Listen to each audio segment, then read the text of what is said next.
what you want, when you want it, where you want it. This is The Mesh.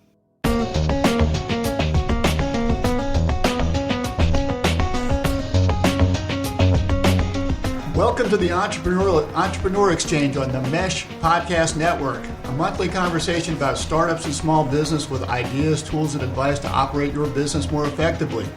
On today's show, what's the state of small business? We'll get to an article with some thoughts from Linda McMahon, who's the Small Business Administration head.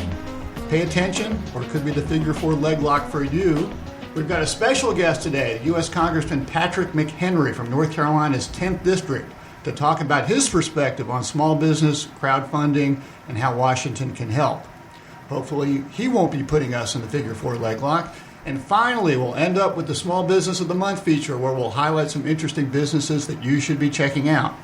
My name is Jeff Neuville. I'm your co-host. I'm the director of the Small Business Center at Catawba Valley Community College in Hickory, North Carolina. I'm joined by my co-host, Gary Muller, who is Dean of the School of Business, Industry, and Technology at Catawba Valley Community College in Hickory. Gary, how you doing?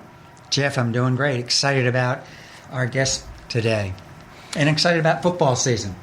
Well, it's late August. You got kids back in school, and yes. All you can think about is football.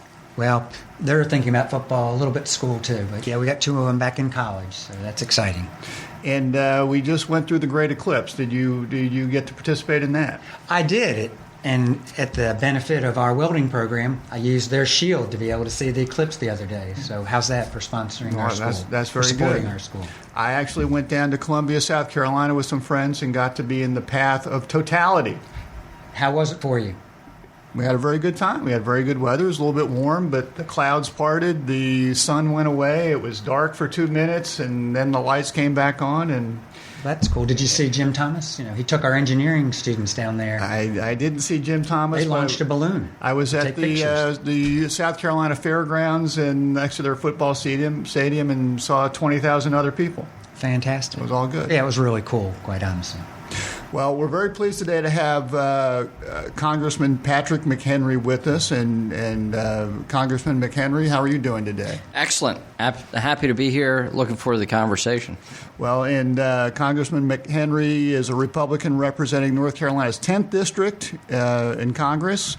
The 10th District is in western North Carolina from around where we are here in Catawba County, stretching west to Buncombe County and Asheville, which is one of the biggest tourist spots in the southeast. Wonderful town. And Congressman McHenry is in his 7th term in Congress. I'm looking at him to make sure I've got this information right. He is the Chief Deputy Whip. He's Vice Chairman of the House Financial Services Committee. He has successfully passed legislation into law that helps entrepreneurs with startup investing. In the 114th Congress, Congressman McHenry authored the RAISE Act, which stands for Reforming Access for Investments in Startup Enterprises, which was signed into law by President Obama, providing the means for startups to sell stock to private investors. And he's been involved in other equity-based crowdfunding legislation and activities. He's the recipient of several awards, including the National Association of Manufacturing Legislative Excellence Award, the Small Business and Enterprise Council Small Business Champion Award, the U.S. Chamber of Commerce's Spirit of Enterprise Award, and I'm probably leaving a lot out, and I'm getting tired of talking. So anyway, congratulations. Very impressive. And thank you for that work, and we're very glad that you could join us while you're on recess from your work in Washington. Well, it's great to be out of Washington this month. Did a lot of town halls, but great to visit with small businesses, community leaders, and get the feedback from constituents, and really be out of Washington for a couple weeks and sort of regain my sense of sanity. But thank you for this discussion and podcast. Really important that we focus on our small businesses. They're really the lifeblood of Western North Carolina and economic vitality and growth for our country. It's a big part of what we focus on at the community college system is what we can do to help build businesses and start businesses. And it's amazing. I mean, Catawba Valley does a great job of delivering on this promise that we're going to coordinate, work with business, make sure we've got workforce development, education. I mean, training folks' minds and improving people's capacity so they can get the jobs they want. not the ones they're forced into, but the ones they desire. And that means skills. That means education. It means being able to think through challenges in this really complicated world that we're currently living in. And it's exciting. We are creating a lot of students that are going out in the workforce, and they've got great opportunities. But the other challenge is there is a skills gap. Everybody talks about it. And our challenge is to help get more students out there into the workforce to help our business partners. Well, we always like to start with a little article that Gary or I have come across, and in our local paper there was an AP article that had an interview with the head of the Small Business Administration, Linda McMahon, talking about how it's things are looking good for entrepreneurs. We're seeing more startups, but there are still some hurdles out there in terms of. She specifically talks about access to capital. She talks about access to qualified workforce, which are two of the big issues that come out there. And I guess, Congressman, in your travels and what you're seeing, how do you see the state of small business and entrepreneurship? Positive trends. What sort of challenges are you seeing out there? Well, if you look at the macro statistics, we're at a low point for entrepreneurship and small business development historically. The numbers are not reassuring. If you look at 30 years ago to today and try to make some of those comparisons so we can see more clearly what's happening, we see in this last economic downturn fewer small business starts than we've done in previous economic downturns. That's a problem. We see that small counties that were once the net job creators for this country are actually net job losers in this country. That's a problem. That may go to the skills gap as part of that challenge. And then third, I look at my role in the Financial Services Committee and looking at access to capital issues. How do you get lending? How do you get investment? How do you help small businesses get that little bit of risk capital in order to do something big, maybe small, but certainly a little bit of risk capital alongside? Well, I look at that and I see that large banks 30 years ago had a majority of their bank balance sheets were to small business loans. Now it's 20%. So we have bigger banks than ever before as a result of the last economic downturn and some regulation and law changes. But we also see this movement away from small business lending because of some of the regulations. And what we need are more community banks, more opportunities for small business folks to get a little bit of seed capital or risk capital to work alongside them. So I've tried to focus on that. That's the experience that I had as a child growing up, watching my father, who's an entrepreneur, start a business out of our backyard. Now, he didn't start Google or Facebook or something like that. He started a lawn mowing business, a grass mowing business, and turned it into a sizable business. And that business put me and my two brothers and two sisters through college. Well, mainly because we had the opportunity to work in the business. Actually, no choice, but But that's a great story. It is. That is just a great story. And my father got his first piece of equipment, a riding lawnmower, because a dealer, a salesman, allowed him to demo it in order to get a couple cuts in, and then my father could pay for the lawnmower, he and his business partner. The second piece of equipment he got was a truck to put that lawnmower in the back of. This was in the late 70s. The cost structure very different than it is now. But he got a credit card in order to buy that truck. It's more difficult to get a credit card, but still, more small businesses are created out of credit card debt than any other form of capital raising. So we need to enhance that ability for entrepreneurs like my dad, or like people that are listening that may have a dream of something that they think is revolutionary, but look at the broader world and say, well, it's just a small thing. It doesn't matter. Everybody needs to have their opportunity to meet their dream, the goals that they've set for themselves. And we need to make sure we foster through education, training, and capital formation those opportunities. Well, I know in the work that I do down at the Small Business Center, we run into a lot of people who are looking for a smaller amount of money, anywhere from perhaps $5,000 to $25,000, $50,000. And my sense in talking with some of the larger banks in the area is that that's almost too small amount for them to get particularly interested in, because their underwriting costs are going to be the same for that loan as it would be for a $100,000 loan. So they're not always interested in talking to that smaller person. And it seems like there are some smaller community lending financial organizations that are out there that are more interested in working with startups, but sometimes the rates are higher there. Often the rates are higher there, although they've got some more flexibility. So I think that there are probably some institutions that have some more focus there, but perhaps not enough at this point in time, and that seems to be one of the challenges.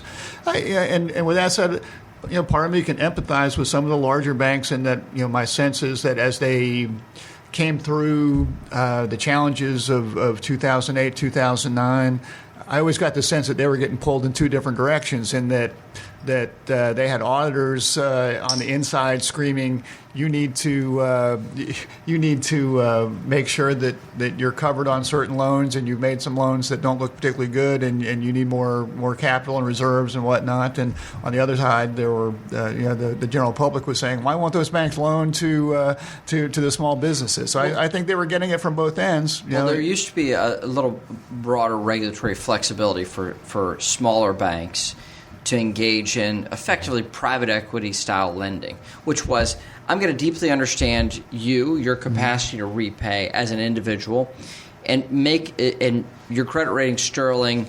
You're undertaking something new, and so therefore your financials, there are no financials, right?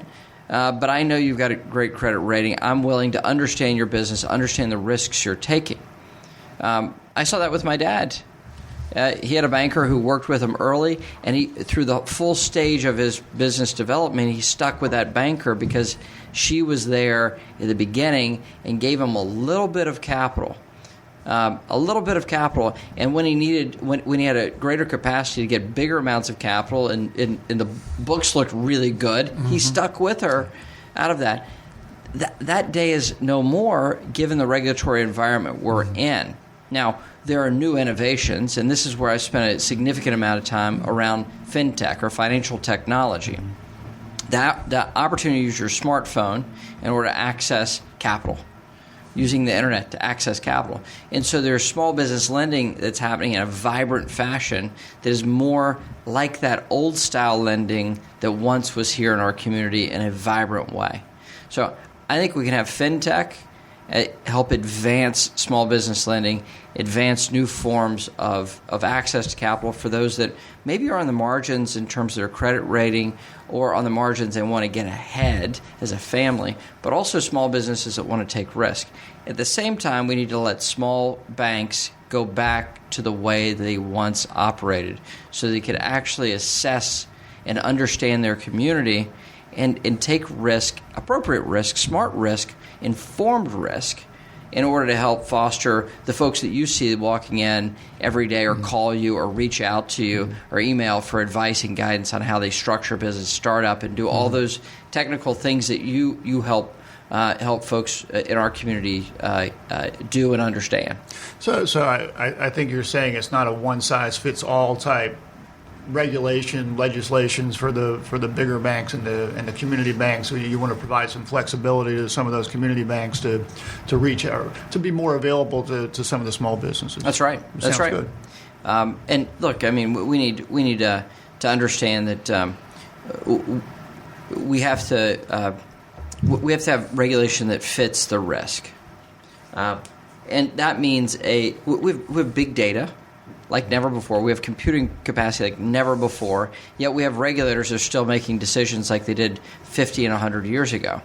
They're not using data. They're not using broader inputs in society.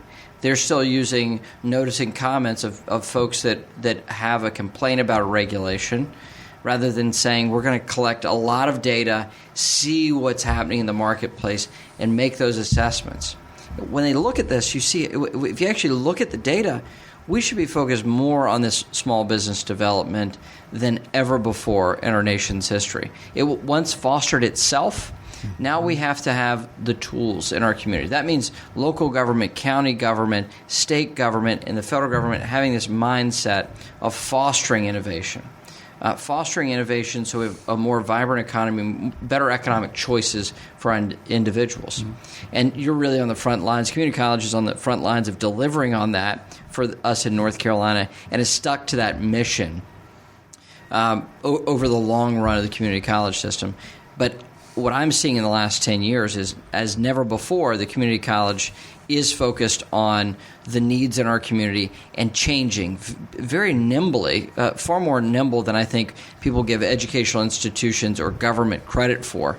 That, to me, is a healthy sign in our community. And also the mindset of local governments to say we have to be welcoming, open, and have the infrastructure necessary so small businesses can be in Western North Carolina. And you've got to have the right leadership in those organizations. I mean, we're fortunate. Dr. Henshaw sees the importance of the business community and building businesses.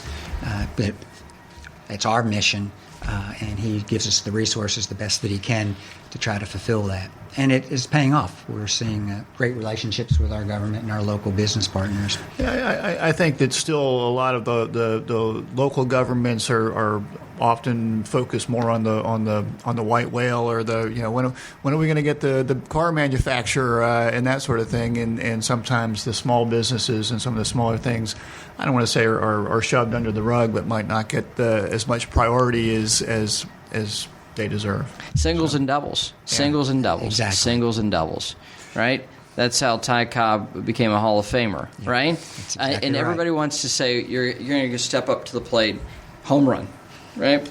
But that's not operationally how individuals and families are making their assessment. I'd rather have an economy for our region driven out of a diverse array of businesses that are small and medium size, rather than be contingent upon a single industry sector. It's a risky situation. We've lived through that as a region, right? Yep. And when we diversified out of textiles and furniture into technology, fiber optic cable, we had the tech bubble, and we had these trade losses and textiles, furniture, and fiber optic cable and this telecommunications infrastructure all hit at the same time. Now, we're stronger, more resilient, and more broad-based than that. And all three of those industry segments are stronger than they were 10 years ago. That's exactly right. It's a fantastic thing. So let's build off of that, out of that network and what we have, that capacity we have in our community. As I'm assuming you spend time in all the counties that you cover in Western North Carolina when you have the opportunity to be home. And are there certain sectors that you're seeing that seem hotter than others? I mean, I've probably been guilty of visiting Asheville and trying to test out some of the new breweries and the craft brewers up there, and that's obviously something. Not just in Asheville, but I guess really throughout North Carolina, that's become a very big business. But are there certain sectors that you're seeing that are more interesting or hotter than others? Well, what's amazing is our fiber optic infrastructure, our telecommunications infrastructure has enabled a myriad of small businesses that just need to be able to connect, whether it's e-commerce, or just that connectivity that allows an individual to be here. It's maybe 1, 2, 3 jobs affiliated with it, but it has an impact. Mm-hmm. And based off our quality of life in Western North Carolina, individuals are saying, well, I'm making the choice to be here. So I'm seeing a good bit of that. But you mentioned breweries. In North Carolina, with a few small regulatory changes, we have a broader set of investments and jobs that are coming of that, and businesses. And so, we're where we sit here in Hickory. Catawba Brewing has a place about a block away, but they also have a facility now in competing very well in Asheville. Mm-hmm. I like that diversity of jobs that come as a result of that craft brewing and that investment. So you have small business folks, entrepreneurs, risk takers that are also scientists and artists. It's a really cool mixture of folks, and it actually makes people think a little more broadly. Well, if they can do that, I can go do this, right? And that I think is a great thing when you see folks doing that in the community. We'll get back to your show in a moment. Just a reminder, you're listening to The Mesh, an online media network of shows and programs ranging from business to arts, sports to entertainment, music to community. All programs are available on the website as well as through iTunes and YouTube. Find out more at themesh.tv and give us feedback on what you like. And now, as promised, back to your show. You have spent a lot of time on equity crowdfunding and made some very significant progress on equity crowdfunding. Tell our listeners a little bit about equity crowdfunding, how it differs from, I don't know if you would call it traditional crowdfunding, but if you go out to Kickstarter or some of the other places, I equate it more to an NPR type model where, contribute $25 toward this company, we'll send you a coffee cup type thing. So tell folks a little bit about equity crowdfunding and where that fits into access to capital. So crowdfunding is an old concept. When the French donated the Statue of Liberty to the United States, there was a broad array of collections to build the base and the infrastructure to build the Statue of Liberty. And you had folks from around the country send pennies and nickels to contribute to what is really a hallmark of our country. And eventually they put words on that and everything too. Yeah. and then you see the March of Dimes, right? To actually eradicate a disease, to eradicate a real societal challenge we have, and people contributing dimes, children contributing dimes. Well, that's crowdfunding. Well, so the crowd participating. Well, the internet gives us this capacity like never before. And so you have businesses that are able to raise money based off donations or pre-orders. There are a couple great examples with this. But the general concept of using the internet to raise money was interesting to me. I read a story about a marketing executive who saw that Pabst Blue Ribbon was up for sale, and you had and he had this simple idea he put out on Facebook and Twitter. Says, "Want to buy a beer company?" And he had all these folks, his Facebook friends and folks that he did business with, said, "Sure, I'll contribute $100, and sure, I'll do this." And he thought, "Well, I'll just put up a website." He had the capacity to do that with a marketing agency. He said, "I'll put up a website. We'll get folks to just pony up, and we'll collect the millions of dollars to buy it, and that way it doesn't go to a foreign company." Well, great concept until federal agents knocked on his door and informed him he was breaking federal securities law. He didn't know that. He had good intentions. He didn't collect any dollars. And so I read this story and I thought, well, why can't you? Why can't average, everyday folks do the things that they're doing in Silicon Valley that are only left up to effectively millionaires and folks with more wealth than that? Why can't we have that same access? And so the idea that and through a lot of compromise, we came up with a piece of legislation that's now law that enables folks to raise up to $1 million for businesses. So the idea is for small businesses to be able to use the internet to get investors. Well, the Securities and Exchange Commission took my 11-page bill and turned it into 500 pages of regulation. Well, they're paid on the page, aren't they? That's good. You get a commission there. And so it has fallen short of that promise. So we're working through, and I've been working through for the last 4 years to actually clean up that process. Now, it took them 4 years to write the 500 pages of regulation. So I'm trying to clean up that process. But the goal would be to be able to use the internet to have that small investment with protections. We don't want folks betting their life savings on a risky investment. But we want folks to be able to have that opportunity, to have an ownership stake, and to make sure that we align labor with capital is that really broader societal goal that I'm focused on. I think is very important. Are there certain niches where equity crowdfunding becomes more effective in terms of whether it be size of business or I assume it's growth companies. I sort of assume, and maybe I'm wrong, that the example that you gave of your father with his lawn care business is probably not the right place for equity crowdfunding, but there are certain niches where it's going to be more effective. Well, I think of the perfect example is a coffee shop, right? You got a great local coffee shop. Whether it's Copper Bean on 127, and you say, well, they want, let's say they want to open a second location. Great. Well, I like their product. I go in every time I'm in town, and I'd love for them to have a second location. Now, just as an example, right? Mm-hmm. That ownership stake of something you're participating in, that you're engaged in, that you may have an affinity for.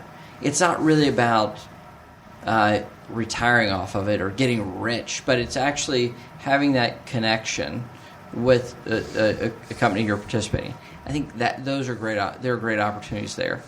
I think it's a great opportunity for folks that were born on the wrong side of the tracks but have new ideas. The idea right now, the frustrating thing I see is with venture capital money nationally. We're the biggest venture capital country in the world, and venture capital. Over 80% of venture capital goes to 3 states: Texas, California, and it's either New York or Massachusetts, just depending on it sort of ebbs and flows. Okay, well, you can say 4 states. Yeah. So 4 states, fine. Yeah. 4 states, you're pushing 90%. I cannot believe that 4 states have all the good ideas. Right. That's absurd. And I also can't see that folks that have a upper middle class income have better access to capital than folks that had a lower middle class income or grew up poor. That to me is absurd too. Just because you grew up poor does not mean you don't have good ideas, or if you grew up wealthy doesn't mean you got better ideas. And so let's make sure we have a democratization of capital, and its good ideas can link up with capital. And that better system means you have more vibrant small business growth. So I think there are great opportunities that can level the playing field and lower that barrier of entry, that cost structure for lending or investment. Well, I'm with you on that. That makes sense, and wanted to touch on another issue while we've got you in that we mentioned a little bit earlier, and Linda McMahon brings up is access to workers in terms of a challenge for small business. And a lot of your district is fairly rural. You've got Asheville, which is not, but most of your district, I would say, is. And it seems like there's an overall trend where, particularly for younger folks, they prefer cities, or they at least start in cities, and they might move back. And actually, I'm guilty of that. And that I started, I moved from here and was in a city dweller for a while, and moved back here. But when it comes to access to a trained workforce and qualified employees, it looks like rural counties struggle with that more than some of the larger areas. And you have any? I don't think you have a magic wand with you today, but do you have any thoughts on that and suggestions on how small businesses can help counteract those trends? Well, it's really economic opportunities that have driven young folks to the urban core. Perhaps lifestyle as well, but a lot of that rebalances once they start having kids, right? And I think we all can sort of think of that as examples. But economic opportunities. So I think what we have to focus on for communities outside of the urban core is how do you have better educational outcomes, infrastructure commensurate with the needs for sort of the next generation, so keep people here. I think of connectivity, water, right? So like Hickory's important, trails, walking trails, biking trails, and all hiking trails. Those things, it becomes then it's this creation of this broader lifestyle gift that is really Western North Carolina. And we don't have to take somebody else's model. This is perhaps my broader focus, which is let's harness who we are, use those positive attributes, right? And market that.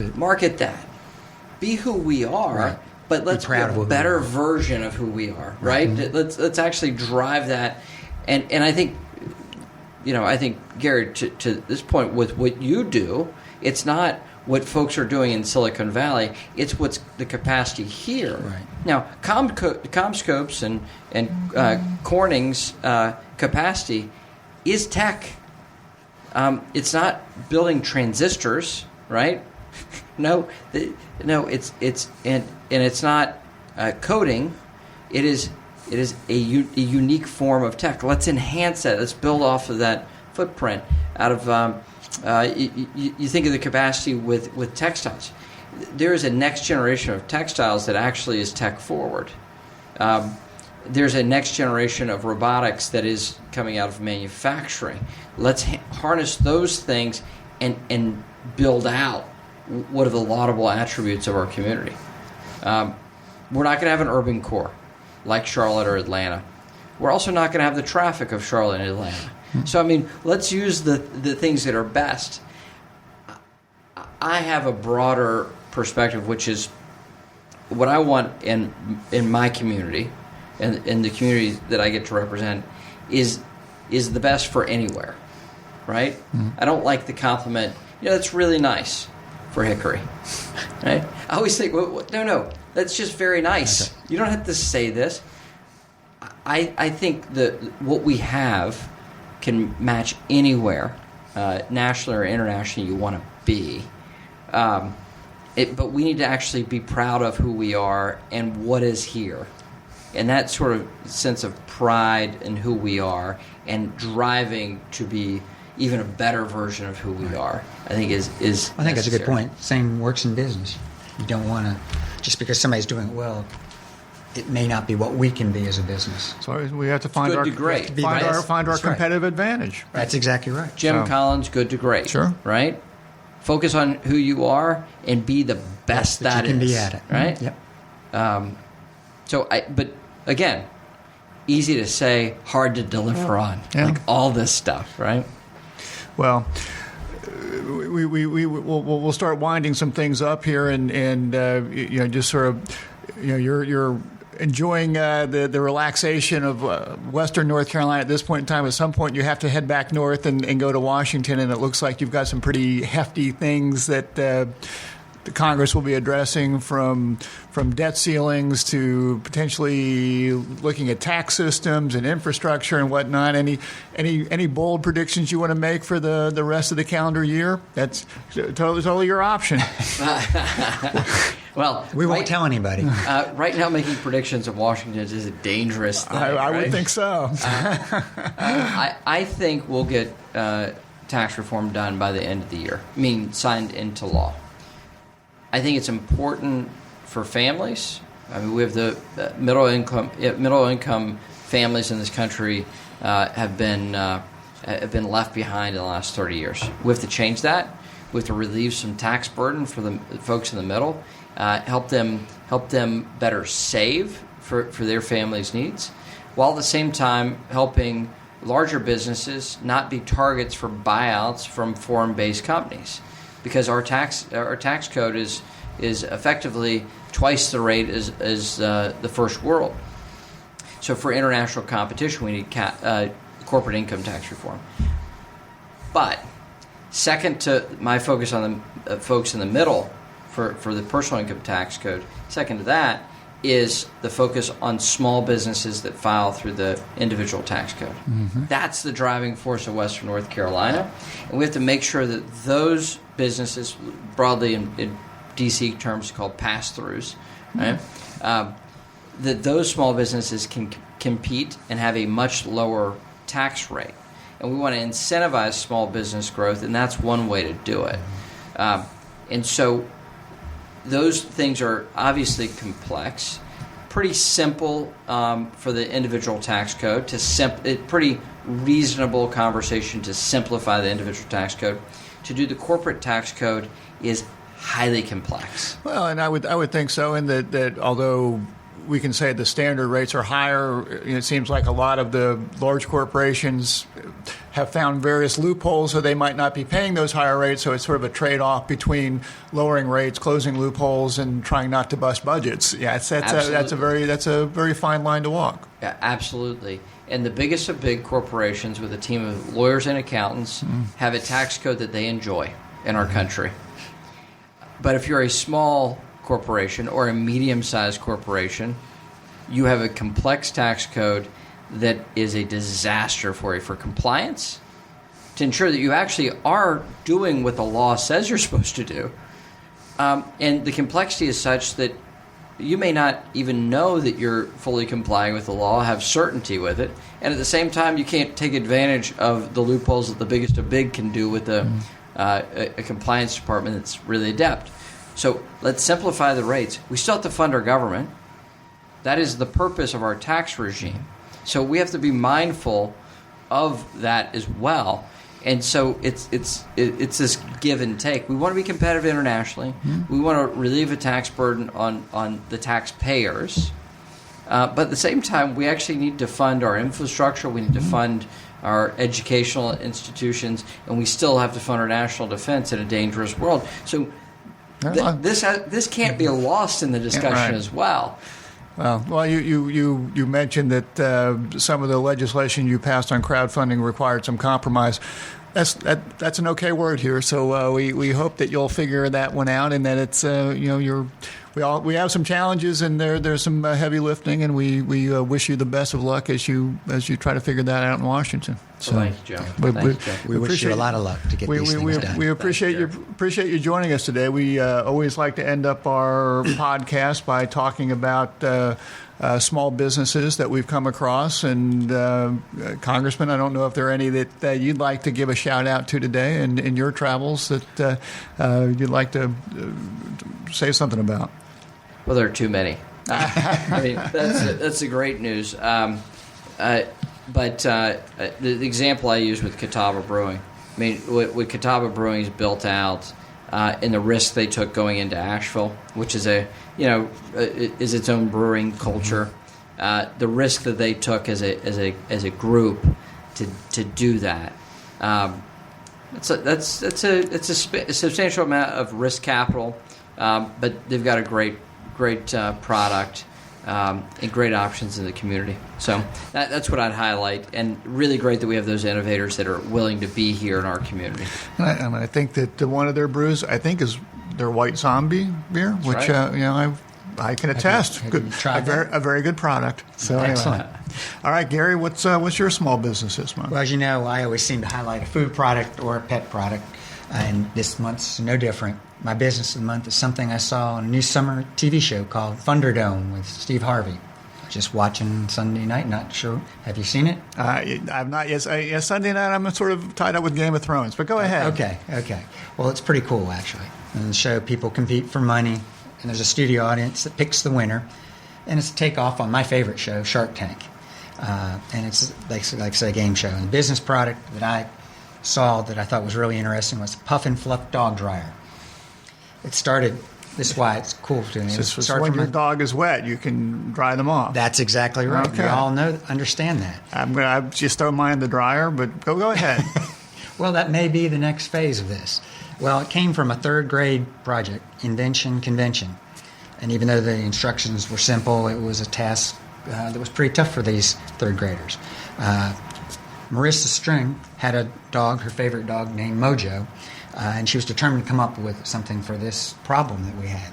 She just liked seeing her dog wet, and certainly the dog does too. So her goal was to find something that would work. And so what she came up with was this material that you stick your dog's paws through, and you tie it around their neck and backside, and then you can hook it up to any dryer that you want to, hair dryer, it works. And I saw the results of it were very good, and I thought about, well, this would work for my dog Deacon. And my wife always is complaining after we wash him. He runs around the house, rolls in the carpet and rugs and all those things. So I think it might be a Christmas present for my wife Tammy. What do you think? I think we're fortunate that she doesn't listen to our podcast, so it'll still be a surprise for her. It'll be a surprise, and it'll be a real surprise if that's what I got her. And when she listens, Christmas. she never gets this far into the podcast. Yeah, that's true. She's given up on me. So, yeah. So anyway, well, that sounds good. Well, I sort of have a dual small business of the month. I saw an article in the Raleigh News and Observer about an entrepreneur, Jenny Hawa, HWA, who moved to North Carolina from California. And she wanted to start a clothing company where the clothes could be made in North Carolina of quality products. So she actually started a company called Loyal, with an E on the end, Lowale, which offers women's shirts. The tops are made of a fabric actually from Japan, but it's cut and sewn at a company called Opportunity Threads, which is an employee-owned factory in western North Carolina, near us in Valdez, North Carolina.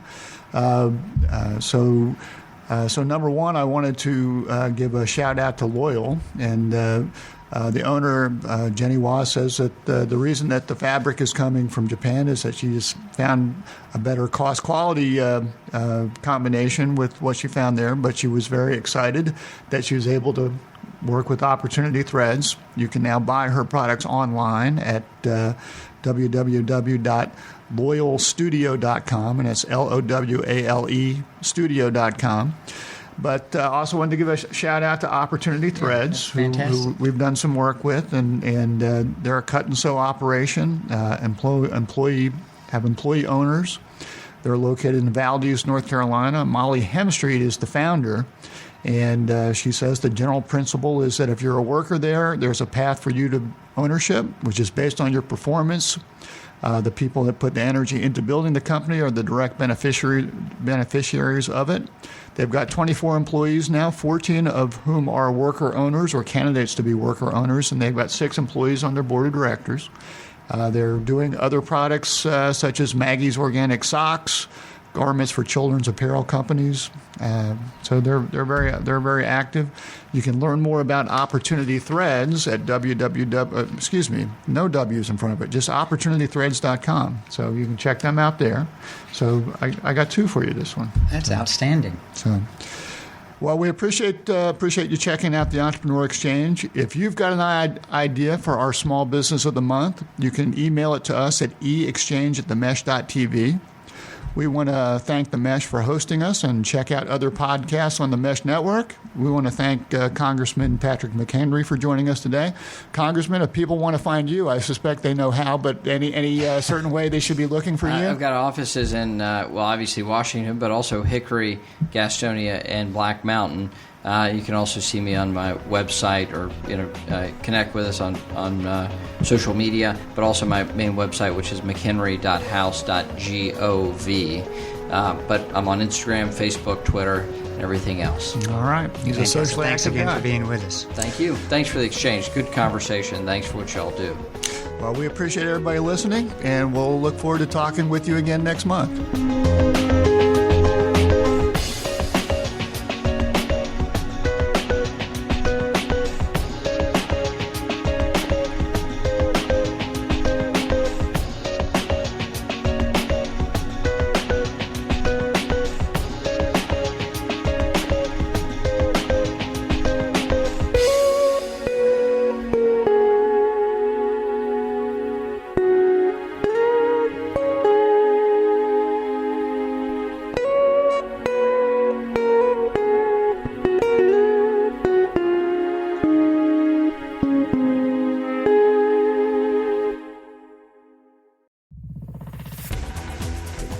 You've been listening to The Mesh, an online media network of shows and programs ranging from business to arts, sports to entertainment, music to community.